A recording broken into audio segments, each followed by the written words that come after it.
Good morning. You're watching Inside Nigerian Leadership Television. My name is Winifred Weber, your host on the program. On today's show, we are looking at what the national papers are saying, including Nigeria's most influential newspaper, Leadership. And on the second segment of the program, we'll be looking at trending stories. However, now let's go to newspaper review, where we have Nigeria's most influential newspaper, Leadership, leading the pack as usual. Leadership's leading story today this Tuesday says All Progressives Congress chair attacks governors, says they are not doing enough to ease hardship. That is talking truth to power. Let's go to page 4 of Leadership. Let's take some excerpts from that leading story. All Progressives Congress chair attacks governors, says they are not doing enough to ease hardship. The national chairman of the ruling All Progressives Congress APC, Professor Netawe Yiwada, has called on the public to hold their state governors and local government chairmen accountable for any hardship they face. Yiwada made these remarks on Monday in Abuja during the public presentation of Vicious Red Circle, a book on human trafficking authored by Alex Uriaku. He stated that Nigerians must begin to demand tangible development and people-oriented projects from their subnational leaders, especially in light of the significant increase in monthly allocations to states and councils.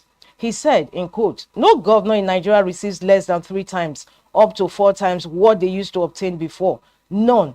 Just 2 years ago, there was a distribution of about 400 billion naira per month, but today the last allocation was 2.2 trillion naira. So they can do more for their people. No governor receives less than 3 times. None. They are now focusing on larger projects, and to me, this is a turnaround we need from our governors. I will encourage you to speak to your governors, speak to your local government chairmen, let them do more." Yiwada, who took over the leadership of the APC amid increasing criticism of government economic policies, maintained that President Bola Tinubu's administration was on the right track. He expressed optimism that the party will lead the country towards economic recovery. We just took some excerpts from that leading and, of course, very, very incisive story on the cover of Leadership this Tuesday.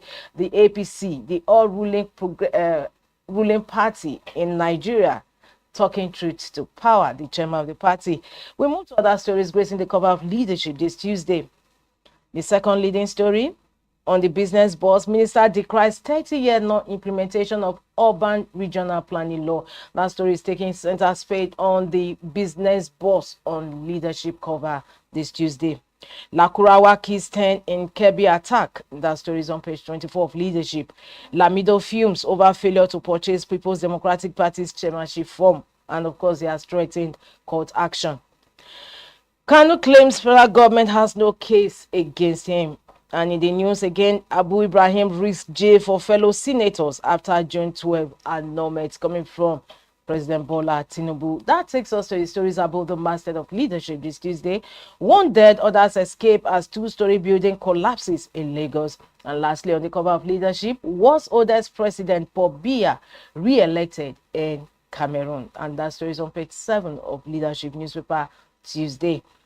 From there, we move to page 3 of Leadership, where we have our stand. And of course, today's stand is still on academic staff union and government.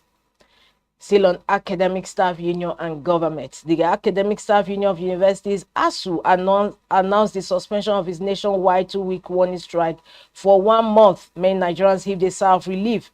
Speaking to journalists after the ASU National Executive Council NEC meeting in Abuja, the president of ASU, Comrade Chris Piwuna, warned that the union will not hesitate to resume the strike if the government fails to meet its demands within 1 month.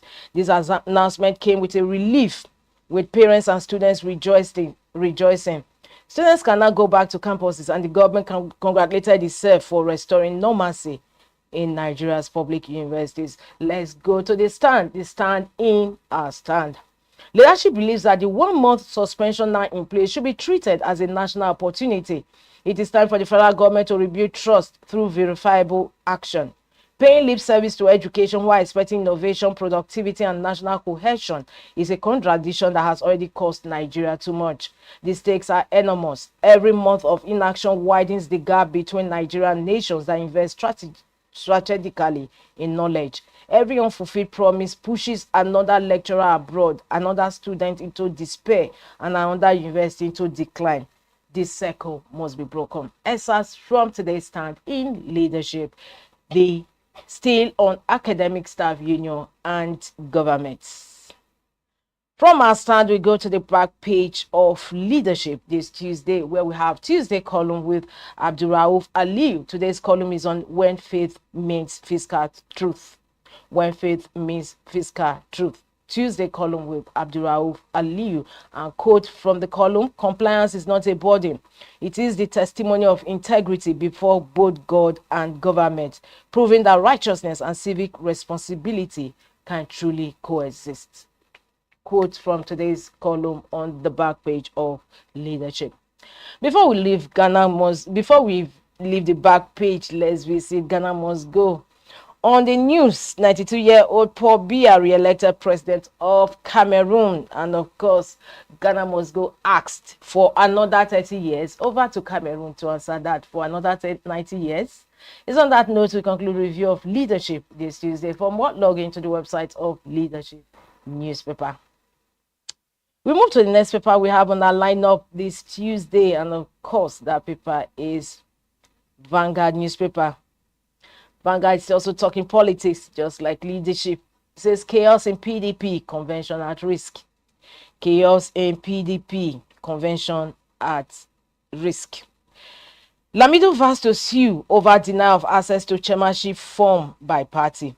Turaki submits chairmanship nomination form. Over 20 PDP lawmakers threaten defection over alleged plot to clear APC nominee for national woman leader. Kicker to that PDP leading story on Vanguard newspaper this Tuesday. Church raises alarm over headers invasion of Taraba communities. Lakurawa keys over 10 Fukiru in Kebbi's reprisal attacks. Lakurawa keys over 10 Fukini in Kebbi's reprisal attacks. Church raises alarm over headers invasion of Taraba communities. 2026 WAFCON race, Nigeria versus Benin. Falcons will take nothing for granted today, as JAMB clears 85 underage guard candidates for exceptional admission. Hunger now political too under Tinubu, coming from ADC. And Afegba says while Pebolo expanded Edo cabinet. On the cover, on the masthead of Vanguard, electricity, federal government's debt hits 6 trillion naira. Genco's push for urgent payment. Alleged terrorism, why I won't defend federal government's charge against me, coming from Nnamdi Kanu.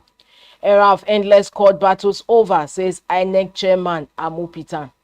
First Bank demonstrates effective assets liability management with Eurobond. That concludes review of 109 stories on Vanguard newspaper this Tuesday. For more, log into the website of Vanguard. We bet at the Punch newspaper. Punch is still on PDP crisis. Chairmanship, PDP consensus D shatters as Lamido rejects Turaki. Tension ahead of convention. Screening postponed indefinitely. Lamido heads to court. Turaki advances bids. We have the picture of President Bola Tinubu with the new service chiefs gracing the cover of the papers we have today on our lineup, including leadership we reviewed before it. Insecurity, Tinubu presses new service chiefs for immediate action. That is the story for the photo on the cover of the Punch this Tuesday.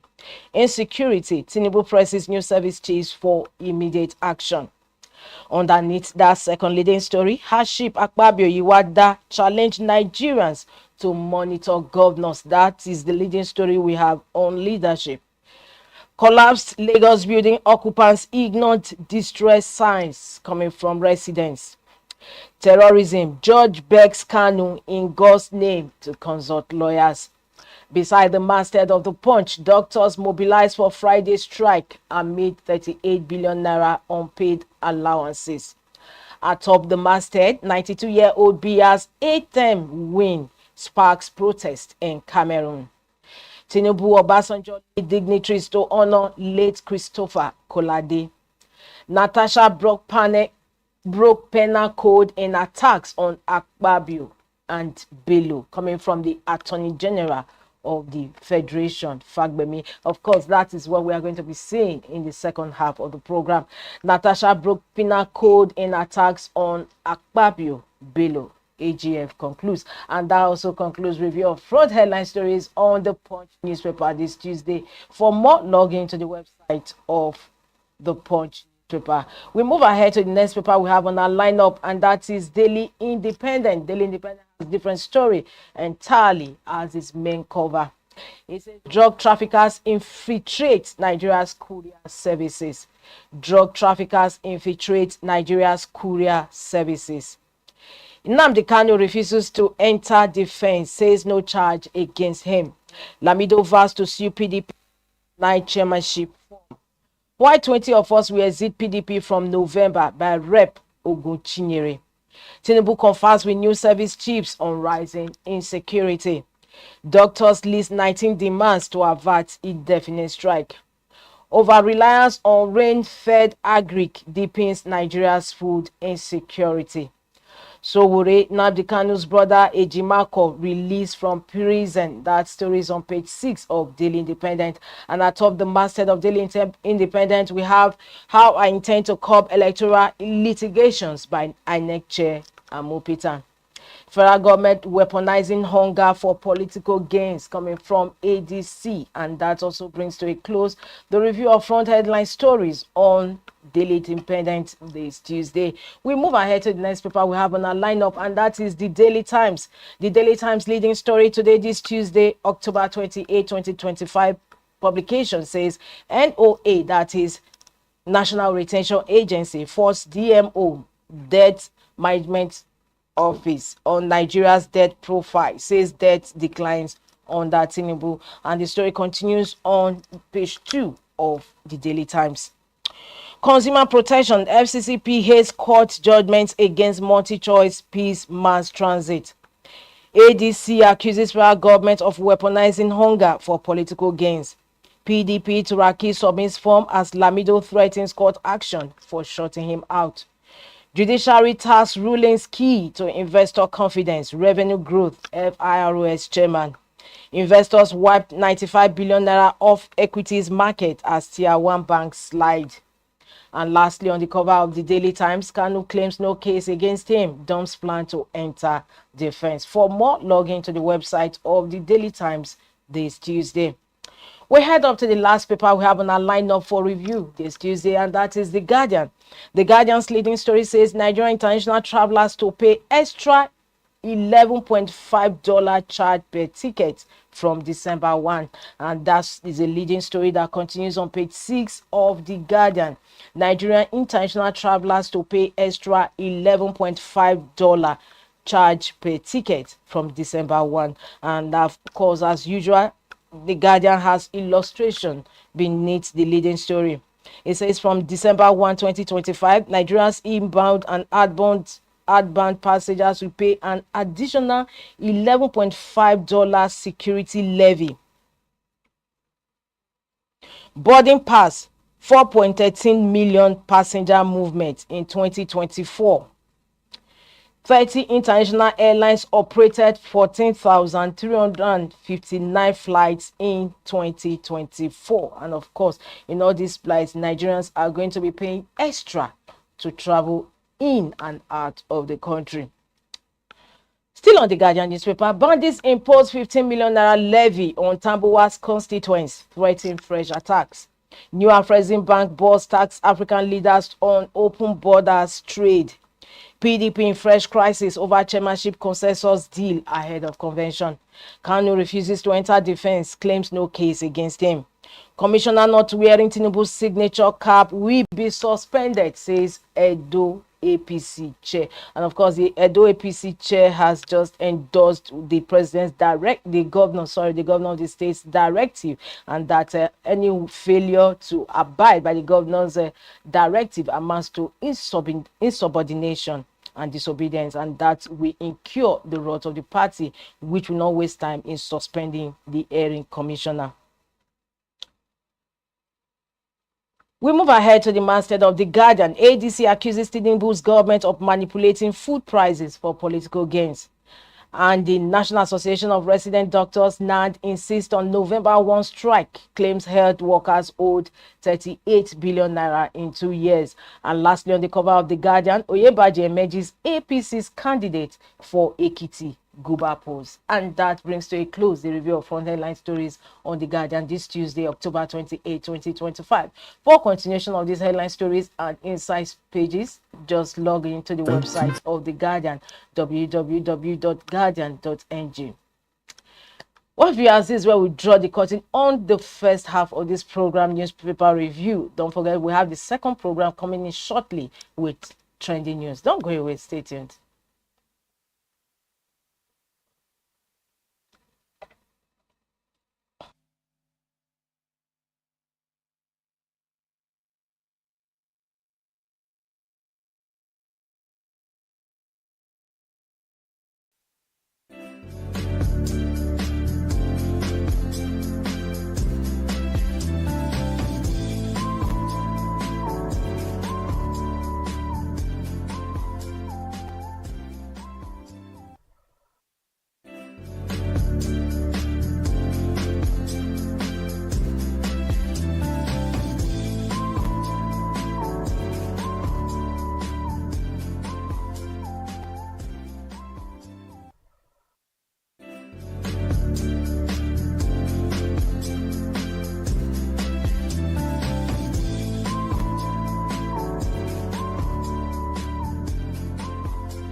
Yes, welcome back. In case you're just joining in, the program is Inside Nigeria. My name is Winifred Ogbepo. Once again, of course, I have my Tuesday guest in the studio. Is a public affairs analyst, Benedict Agunloye. Good morning, sir. It's been a long while. And of course, since you've been away, so much has happened. Last week, Friday, we woke up to the report. Not that we woke up anyway. There was a report. The report broke of the change of service chiefs by President Bola Ahmed Tinubu. And of course, this one came after the report, the alleged coup plot. Many Nigerians ascribe this change of service chiefs to the alleged coup plot. What are your views? Well, I do not see changing service chief and maybe coup plot as being exactly the same. Okay. In most cases, it is not the service chiefs that will plot a coup. And in most cases, therefore, changing the service chief alone is not sufficient to nip your coup in the bud. To a large extent, would be coup plotters. In the large extent, to a large extent, it's more of the intelligence gathering or intelligence report that should nip that in place. And I think that the head of intelligence is actually not replaced. We have only replaced the service chiefs. So for the service chiefs, yes, they've come. They've been there for 2 years. They've been there for 2 years, apart from the chief of army staff who came in just about a year ago. The others have been there for 2 years, and I think they've tried a bit of their best. When you check the new people, Two of them had also served in the Northeast operation, which means they have some first-hand understanding of the crisis in the land. And so, retooling, rejigging the system, it's right. And I think that one of the issues why people would want to just find the excuse is that the president did not wait for the masses or for the press to start telling him, change the service chiefs before he changed them. So the fact that he has went ahead of the normal whalers to do that, of course, maybe shows some measure of plan and strategy. And I think that the whalers are just not to be left aback. They still needed to say something. That's the way I see it. All right. Still on this, the change of service chiefs, leadership report over the weekend came up with the fact that about 50 generals are going with these changes that have been made in the military. And yesterday's report on the Punch newspapers actually said between 2015 and now, that is during the administration of the past Muhammadu Buhari, late former president of Nigeria, and now that about 500 generals, young generals, have been asked out of their job. And what does it portend for the military? No, when you say the question of young generals, is there any way they can? No, if you say young generals, the question will be how young are they? If you look at the man coming in now, of course, he's already maybe about his mid-50s. Okay. The military actually say you should resign, you retire at the age of 56. So if you are retiring people between 55 and 60, I think that the noise about them being young is not too okay. Well, we can remove the young, but so, we are losing yes, generals. We lose generals. It might therefore now be that they are out of active service, but to what purpose and use and relevance can we still put them? If they are in their various communities or in their state or in their senatorial district, are there roles and responsibilities they can perform? Some of them should be in those places and become a rallying point, which means that within and outside the system, you have experience, you have knowledge, you have skills that can be deployed and can be used effectively to save the nation. If you continue to keep them in service, it also means that some younger people will be stagnated. The police promote after every 3 or 4 years. I knew people who were commissioner last year and are DIG now. On that 15 months. But you are going to see people in the military who have been colonel for 5 years and they don't even know whether they will make it to become a brigadier or not. So you promote them every 5 years. If there is no room for some people to also leave, it means that some people are likely never going to get promoted, because some promotions are based on available vacancies and posting. Or do we just want to make people generous and then they sit down earning salary and drinking tea and doing nothing? That would also have its own measure of discontent. Yes. And so in an environment where you look at hierarchy and respect and honor, it is that as of today, if the new chief of army staff is a regular 41, it means that regular 40 and 39, because the immediate past one is 39. Yes. Those who are left in 40 and 39 should definitely, if they cannot find them a place in the joint services, they would have to go, because they cannot remain in service under their juniors. And we make all the noise. What happens to the younger men who are even not promoted, who may never get to those ranks? A general in the army, when you retire, is as good as they just take responsibilities away from you. You don't lose so much in terms of earnings. What you lose is maybe powers and responsibilities. So if we are counting 500, 1,000, we also need to know how many do we train at a time? How many generals can we actually keep in the force? A time it was when you call somebody a colonel in the military. I know what it was in the early 80s.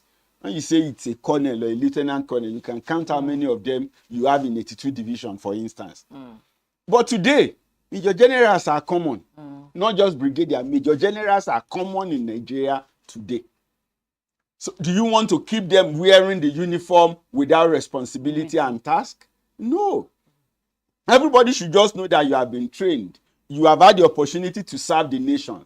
Now you still can continue that service to your community and to the society without necessarily wearing the uniform. All right. Thank you so much. Still on the issues in the country. Today's a leading story in the Leadership newspaper, as well as some papers we have on our lineup, which we actually did not review, like Daily Sun. It says All Progressives Congress Chair attacks governor, says they are not doing enough to ease hardship. That was a salvo that the APC chair fired at state governors. Wow. Would they wake up to this? The thing is wake up to this challenge? The thing is this, for me, talk is cheap. Yes. As minister, what difference did he make for the period that he was a minister? No, as a minister, they are kind of limited. It's like within the limitation. Now you need to add value at your level. Yes, at his level as a minister, what did you added to the Nigerian system? He should come and show us. That's what tells you that if he is the governor, he will make some difference. I am not speaking for the governors. I am not saying the governors are not doing enough, are doing enough. But it is that everybody needs to do enough at their level. At his level as party chairman, what is the coordination available with the party? What is the party structure at the state, at the local government, at the ward level? How are they working with National Orientation Agency or any other agency that should be to ensure that the people are carried along? As a party, where is the template that he has drawn for the governors to follow that the governors have not followed? He just came in. He's just he just came in. So he should, rather than talk, he should go and sit down, come up with a template. This is what we believe the party should be running that will have impact on the people of the nation. And then present that first to the governors, to the Progressive Governors Forum. And then wait for them by timeline. Don't just write. Let's have timeline. This you can do in 30 days. We need to see this result in 60 days. We need to see this result at the end of a quarter. We need to see this result at the end of 200 days. And by the time we get to this point, our party and the nation would have been better, that we even need to dispense less effort when it comes to campaigning for 2027. So I think that rather than talk and engage people, let's have, this is the program of the party.